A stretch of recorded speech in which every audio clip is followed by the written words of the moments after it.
بسم اللہ الرحمن الرحیم.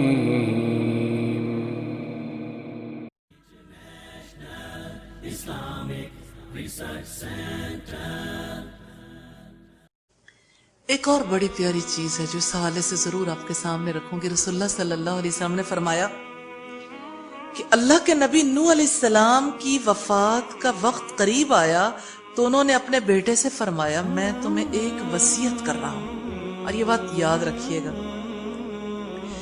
کہ جو شخص اس کلام کا ورد کرتا رہتا ہے کہ یہ ہر چیز کی نماز ہے اور اس کے ذریعے مخلوق کو رزق ملتا. یہ سلسلہ حدیث صحیحہ کی روایت ہے 134 نمبر پر. تمام مخلوق کے رزق کی کنجی کیا ہے؟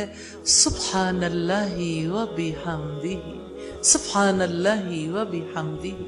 حضرت نوح علیہ السلام نے اپنے بیٹے کو وصیت کی تھی، آپ بھی اپنے گھر والوں کو وصیت کریں کہ ساری مخلوقات کا رزق اسی سے جڑا ہوا ہے. سبحان اللہ و بحمدہ.